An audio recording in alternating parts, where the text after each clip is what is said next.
Amados irmãos, já estamos hoje na sexta-feira,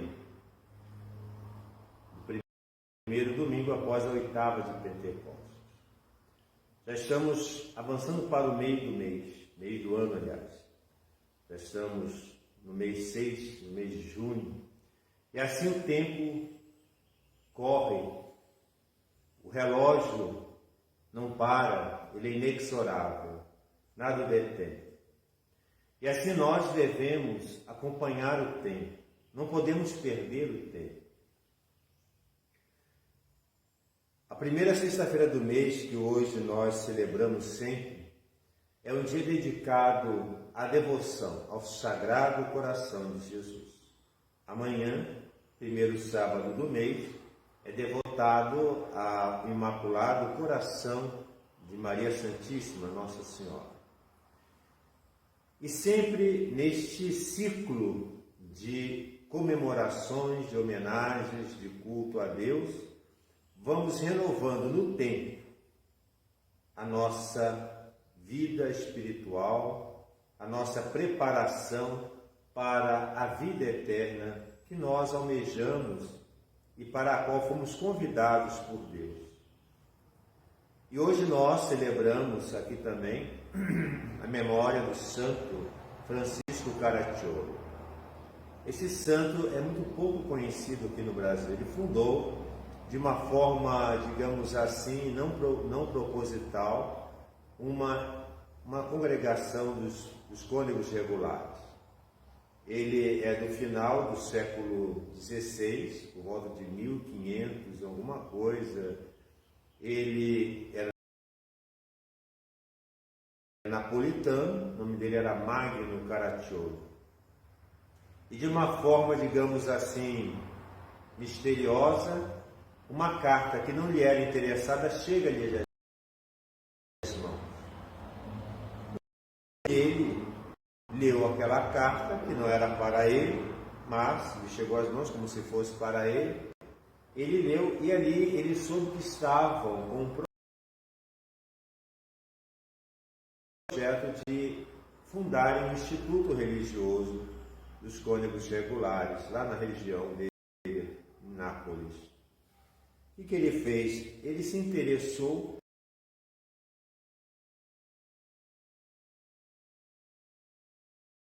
e começou a ajudar nesse projeto da constituição desta congregação religiosa. E ele acabou sendo um dos fundadores desse instituto. E ele se esforçou, se tornou um dos fundadores, se ordenou sacerdote, se tornou religioso, e ele era um homem marcado por um grande fervor religioso. Ele era um homem totalmente devotado àquele trabalho apostólico de Deus. E assim ele alcançou a santidade, vindo a falecer em 1608, mais ou menos, ou seja, no século XVII, no início. E ele é celebrado sempre nessa data. E qual foi a leitura de hoje, que nós acabamos de assistir, de ouvir ainda há pouco? A leitura é do livro da Sabedoria, capítulo 4, versículos de 7 a 14. Diz a leitura de hoje: o justo, ainda que acometido pela morte repentina, a morte, ela sempre chega de maneira inadvertida, de uma maneira inesperada, pode chegar a qualquer momento, de qualquer forma. Então, é isso que o livro da Sabedoria está abordando nesse momento. O justo, ainda que acometido pela morte repentina, encontrará descanso. Por quê? Porque ele é justo. O que significa justo, como sempre explico aqui, justo é aquele que anda conforme a vontade de Deus, é aquele que está ajustado, digamos assim, está conforme, de acordo com os mandamentos do Senhor. É o homem que cumpre a vontade de Deus, que anda unido a Deus, é o justo. Então, mesmo que a morte o surpreenda, ele já está preparado ele vai descansar, ele vai ser acolhido no céu. Com efeito, o que torna a velhice venerável não é a vida longa nem os muitos anos. A prudência do homem é que faz as suas cães, e a vida sem mancha é que lhe faz a velhice. Então vejam que a velhice, o fato de a pessoa envelhecer, é uma dádiva, é uma graça, uma bênção de Deus. Mas o que torna venerável a pessoa velha, a pessoa que durante uma vida longa alcança uma longa data, ou seja, uma velhice bem vivida, é a sua sabedoria, a prudência com que essa pessoa vive. Tendo sabido agradar a Deus, ou seja, uma vida de virtudes, tendo sabido agradar a Deus, foi amado por Ele, que também o tirou do meio dos pecadores, entre os quais vivia. Nós vivemos entre os pecadores, nós também somos pecadores, é verdade. Como já diz o próprio livro, a Bíblia diz que o justo peca 7 vezes ao dia, ou seja, nós pecamos sempre.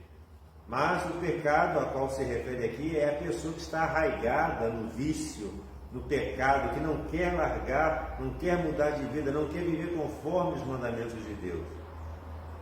Não há conversão. Mas mesmo quando nós nos convertemos, nós sempre estamos cometendo pecados. Por quê? Porque o pecado, ela faz parte da nossa vida, da nossa natureza humana atingida, enfraquecida e vulnerada pelo pecado original. É o que nós chamamos de concupiscência, ou seja, a tendência para o pecado, para o mal, que sempre nós temos. Que a graça de Deus, é claro, nos ajuda a evitar a realização do pecado, mas que nós somente nos livraremos dela com a morte.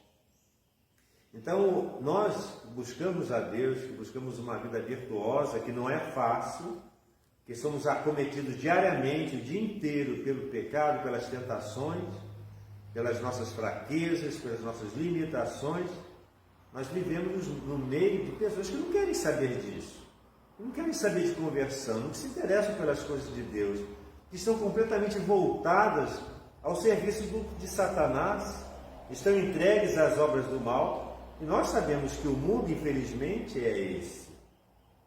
O mundo é assim, e que nós vivemos no mundo, por isso que nós não somos do mundo. Não pertencemos ao reino de Satanás, nós pertencemos ao reino de Deus.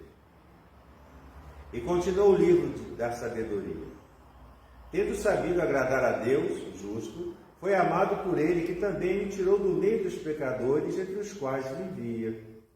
Foi arrebatado para que a malícia não mudasse o seu modo de pensar, e para que as aparências enganadoras não seduzissem a sua alma. Então, quando Deus nos chama, Ele tem um propósito quando nós morremos. É para evitar que nós caiamos em um pecado e pervertamos a nossa alma, nos desviemos do bom caminho, e para que não nos deixássemos seduzir pelas aparências do mundo. É que a fascinação das frivolidades obscurece o bem. E às vezes nós ficamos fascinados, deslumbrados com as coisas do mundo. É a vaidade, as coisas atrativas, os prazeres fáceis. Então, para que nós não caiamos nessas frivolidades, como fala aqui o livro da sabedoria, que essas frivolidades obscurecem o bem, ou seja, tiram as boas intenções, e o turbilhão das paixões transtorna o espírito inocente. É verdade. As paixões, o que é a paixão? A paixão é aquela emoção, aquele sentimento que muitas vezes nos arrasta para os maus afetos, para as más intenções, para as aparências enganosas, pela deturpação do espírito, e que acaba por corromper o coração inocente, o espírito inocente. Apesar de ter vivido pouco tempo, cumpriu a carreira de uma longa vida, porque a sua alma era agradável a Deus. Então, o que importa para nós, para Deus, aliás, não é se você vive 8, 15, 20, 30, 80, 100 anos. O que importa para Deus é a vida que lhe seja agradável, ou seja, uma vida virtuosa. Foi para isso que ele se apressou em tirar deste ambiente depravado. Então Deus muitas vezes nos tira deste mundo para que evitemos o mal, para que não caiamos em pecado. Vejam bem, quantas vezes, às vezes um jovem, de 10, 11 anos, 8 anos, 9, 15 anos, morre, e a mãe e o pai ficam desolados, ficam inconsolados. Meu filho morreu, por que Deus fez isso comigo? A resposta está aqui. A resposta está aqui. Porque Deus, sabendo de tudo, sabendo do futuro, de tudo, que tudo pode acontecer, Deus evitou, para que ele não perdesse a eternidade com ele no céu, Deus o ceifou, o tirou, porque sabia que lá na frente ele poderia correr o risco de ir para o inferno.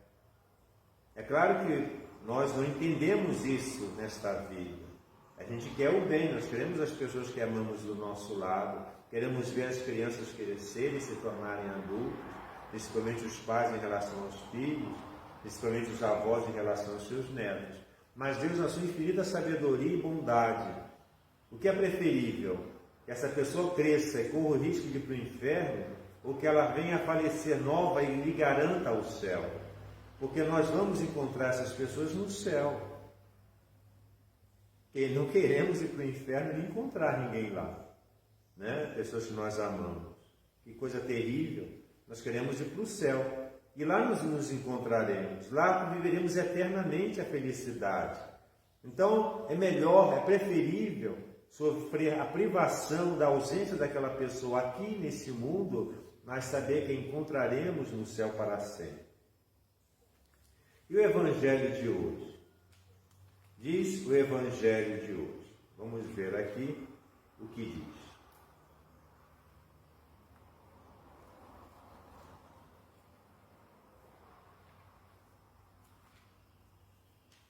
O Evangelho de hoje diz o seguinte: naquele tempo disse Jesus aos seus discípulos, o Evangelho de Lucas, capítulo 12, versículo 35 a 40. Naquele tempo disse Jesus a seus discípulos: tende cingidos os vossos rins. O que é cingir os rins?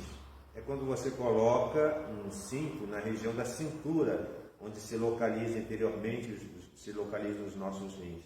O que significa isso? Cingir os rins, numa expressão semita bíblica, significa manter a castidade. Porque os antigos acreditavam que eram nos rins que ficava a sede dos afetos eróticos, dos afetos das necessidades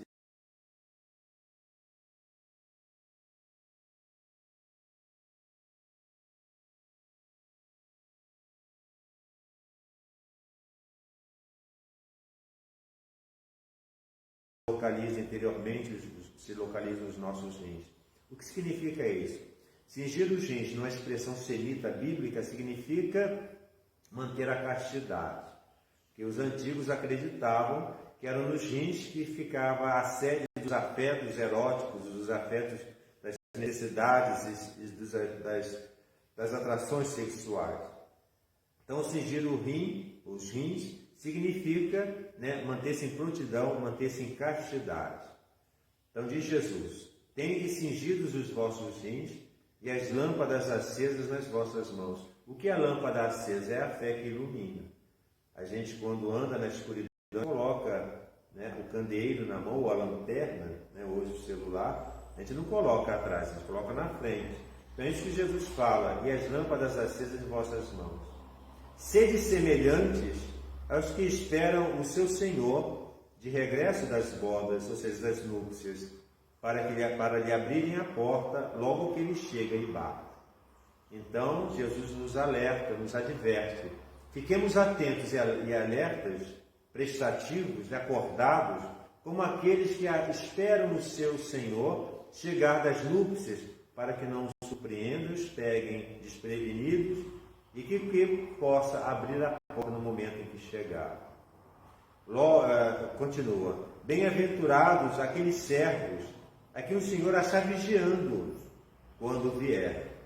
Então, serão felizes aqueles que, quando o Senhor chegar, não serão surpreendidos, mas estarão vigilantes, aguardando a sua chegada.